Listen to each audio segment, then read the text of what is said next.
Want to support independent PC hardware testing and have somewhere to put your tea or coffee? The Hardware Unboxed mug is now available at store.hardwareunboxed.com.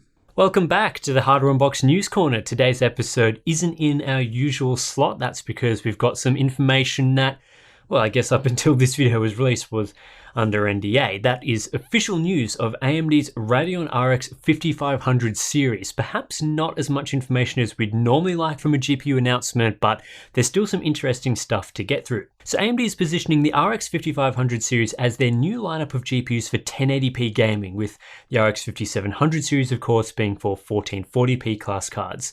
For the first time in 3 years, this mainstream series of GPUs is not based on AMD's Polaris GPUs, so thankfully it's not simply a refresh of the RX 580, which was a refresh of the RX 480. Instead, we're getting a new Navi die built on 7nm and of course utilizing AMD's new RDNA architecture. The die used for the RX 5500 series is much smaller than with the RX 5700 at 158 square millimeters compared to 251 square millimeters. It's also smaller than the Polaris die used for the RX 480 and 580, which came in at 221 square millimeters. This allows AMD to tout a 1.7 times improvement in performance per area with this series. That is a little lower than the 2.3x they advertised with their larger Navi GPU versus Vega, but nevertheless it's still pretty impressive. You'll also see here some very generalized performance numbers, 12% more performance than the RX 480 with the RX 5500 at a 30% reduction in power. There is a bit of confusion throughout this presentation about RX 5500 versus RX 5500 series. But just to be clear, the first desktop GPU we are getting in this series is indeed called the RX 5500, and as far as we know, at this stage at least, there is no RX 5500 XT. The reason for this series naming is that this initial launch here is primarily for OEMs. They want to talk about RX 5500 systems ahead of the holiday season, and it sounds like there could be a couple of different OEM configurations with different memory and so on, hence series. But rest assured, this GPU is coming to add in cards from your favorite board partners too, just AMD's holding back on more of that info until a later date. With AMD listing about 12% more performance than the RX 480 for this new GPU series, that would place performance around the mark or a little higher than the Radeon RX 580, which is the more recent Polaris revision.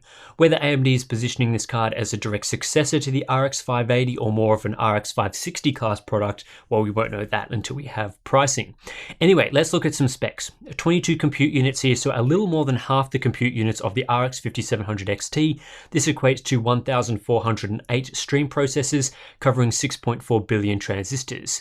AMD's game clock, which is the typical clock speed you can expect while gaming, is listed at up to 1717 MHz. Again, a little lower than the 5700 XT, but higher than the 5700. With a lot fewer compute units, it won't perform near the level of the 5700 series, but it's always interesting to see what clock speeds can be achieved on a more mainstream Navi GPU design. All of this is topped off with up to 8GB of GDDR6 memory on a 128-bit bus. You'll see several references saying up to across this information. Again, this doesn't sound like it will be for multiple GPUs in this series just yet, so I don't think we'll be getting an RX 5500 XT at launch, for example, but rather it's for multiple configurations like maybe a 4GB and 8GB version.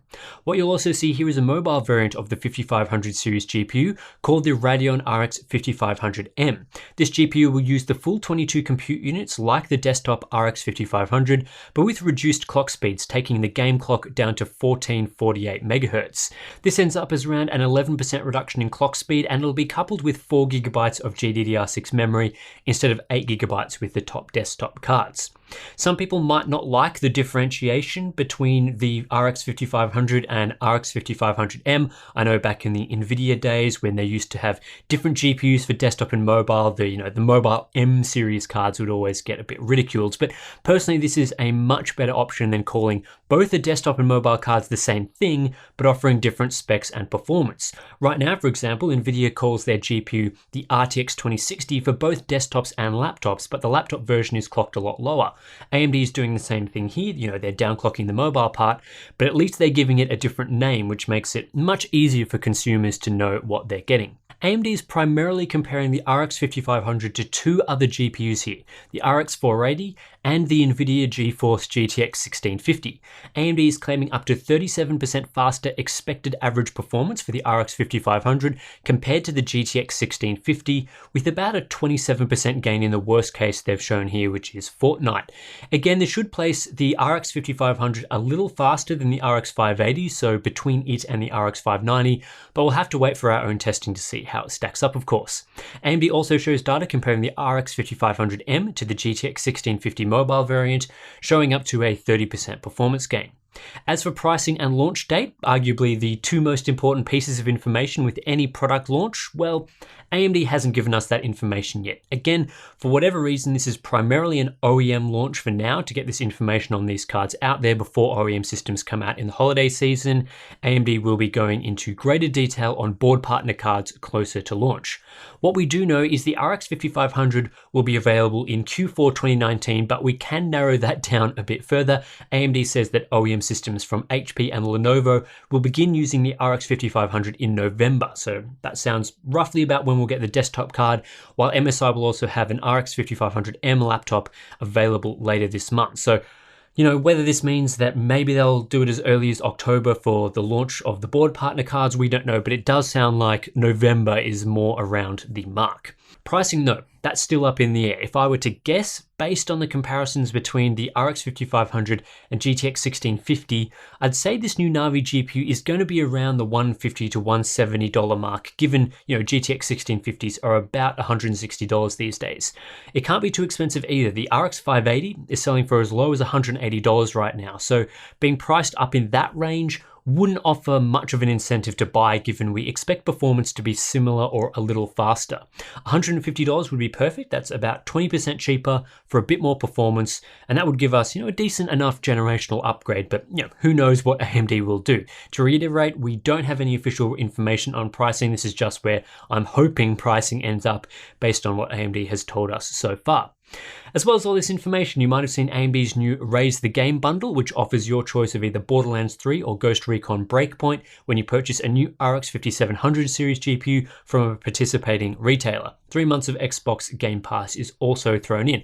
Well, this bundle will also be available for RX 5500 buyers, which is great news and adds that little bit of value to your GPU purchase if you're already going to buy one of these games. That's all the information we have for now on the RX 5500 series. We should expect a little bit more of that closer to the board partner launch, and yeah, it would have been nice to get a few additional details here, but at least AMD is introducing a brand new GPU into the mainstream market for the first time in a little while. Alright, let's blast through some other topics to round out this news corner. First up, we have full pricing for Intel's new Cascade Lake X series of HEDT CPUs. Bit of a stuff up on the NDA for this one. Info was supposed to come out today, but most of it you probably have already seen. So anyway, Cascade Lake X consists of 4 products with atrocious names, ranging from the 18-core Core i9-10980XE down to the 10-core Core i9-10900X with a 12-core and a 14-core in between. All 165-watt parts, all with similar clock speeds to the previous Skylake X generation. Sometimes we're getting slightly higher boost clocks, all the usual stuff you'd expect from an Intel HED platform here as well, such as lots of memory channels and PCIe lanes. The big news, of course, is the pricing. The 18-core model is going to cost $979 in bulk pricing, down from $1,979 with the previous generation. The 16-core is $784, down from $1,387. The 12-core sits at a little under $700, down from $1,200, and the 10-core at $590, down from $989. So generation on generation, a huge drop in price, which makes them much more competitive with AMD products. While on face value, these price cuts look great, there are 2 important things here. Firstly, the pricing here will have to compete with 3rd gen Threadripper. So yeah, an 18-core CPU from Intel for under $1,000 looks decent up against AMD's current 16-core Threadripper 2950X, which goes for a little under $800 these days. And yeah, you know, Intel parts will likely come out before the new Threadripper, but they will have to compete with 3rd gen Threadripper chips for most of their lifespan. So even now, it is a bit unclear whether these price cuts will be enough. We'll have to see how performance stacks up and pricing stacks up compared to what AMD's got in store with Zen 2 for HEDT. Not to mention, of course, they'll have to compete as well with AMD's mainstream 3950X. This is also mostly just a course correction for Intel. Back in the Haswell HEDT days, the top-end Core i7 5960X retailed for $1,000, offering 8 cores when desktop chips were mostly quad cores. Intel then got increasingly more arrogant with their CPU pricing, offering 10 cores at $1,700 with Broadwell E and 18 cores at $2,000 with Skylake X in the following years. It was pretty astonishing, but perhaps not all that surprising to see Intel even keep up this pricing with 9th gen despite the much better value offerings from AMD. This new series sees Intel drop their arrogance and bring back their top-end pricing to below $1,000, which I feel is much more reasonable. Hopefully we'll have some performance data for you when the chips go on sale in November. AMD has released a semi-custom version of their Ryzen 3000 mobile chips for use in Microsoft's new Surface lineup. The Ryzen 5 3580U and Ryzen 7 3780U will be used in the 15-inch version of the Surface Laptop 3 alongside Intel's 10th gen Ice Lake series depending on the model you choose. While AMD is calling these semi-custom APUs, technically speaking AMD aren't creating new silicon for use in Microsoft's laptop, so this isn't a situation like with the game consoles where AMD develops a new chip for their customers. Instead, these Ryzen APUs are just binned versions of their existing Ryzen 3000 APU designs, offering an additional Vega CU within the same 15W TDP as existing Ryzen 3000 U-series models. The chips are still Zen Plus based, so no Zen 2 just yet, which may disappoint some, but basically the Ryzen 5 3580U gives buyers 9 compute units compared to 8 with the Ryzen 5 3500U and 11 compute units compared to 10 with the Ryzen 7 model. Same clock speeds, just a bit more graphics performance in the same power envelope. Microsoft are already working with AMD on next-gen designs as well for future products, so presumably Microsoft will release a Surface laptop with Zen 2 APUs when they become available. For now though, the Surface Laptop 3 will be available with a Zen Plus APU option. AMD has perhaps accidentally revealed a few details of upcoming Zen 3 processors a bit early. A presentation at the HPC AI Advisory Council UK conference, which was uploaded to YouTube then quickly taken down, shows off a roadmap for EPYC CPUs codenamed Milan, which will use the upcoming Zen 3 architecture and will be built on 7nm plus. They'll continue to be socket SP3 compatible like 1st and 2nd gen EPYC. Many of the primary specifications remain unchanged, up to 64 cores with 2 threads per core, so it doesn't sound like we'll be getting 3 or 4 threads per core like some rumors suggested. Still using DDR4 memory, PCIe 4.0 support and TDPs up to 225 watts.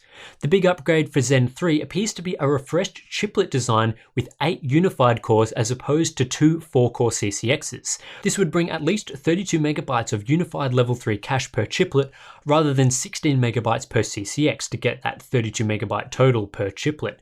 This would help reduce latency significantly for workloads up to 8 cores, and then of course the same I/O die design with 8 chiplets will be used again. Further out in AMD's roadmap is Genoa, which is in the definition phase and will be ready for 2021 or thereabouts. With this platform using Zen 4, it looks like AMD will move to a new SP5 socket and introduce new memory, likely DDR5.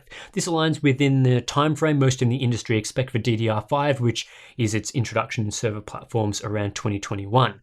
No doubt AMD will talk about this design publicly in the coming months or so, with Milan scheduled for production in the middle of 2020. Final topic for this week, Red Dead Redemption 2 is coming to PC on November 5th. It'll go up for pre-order through the Rockstar Games launcher on October 9th with a bunch of pre-order bonuses available exclusively through that platform, but it will also be available through the Epic Store and several other digital retailers. It'll come to Steam in December as well if you are a hater of other platforms. As always, it is a bit annoying to see Rockstar do this staggered launch between consoles and PC, but at least they're bringing it to PC. It's a pretty good game. Given the delay though, I'd expect absolutely zero issues at launch and a highly optimized experience. I mean, they've had a year to get this right, so let's see if they can manage it.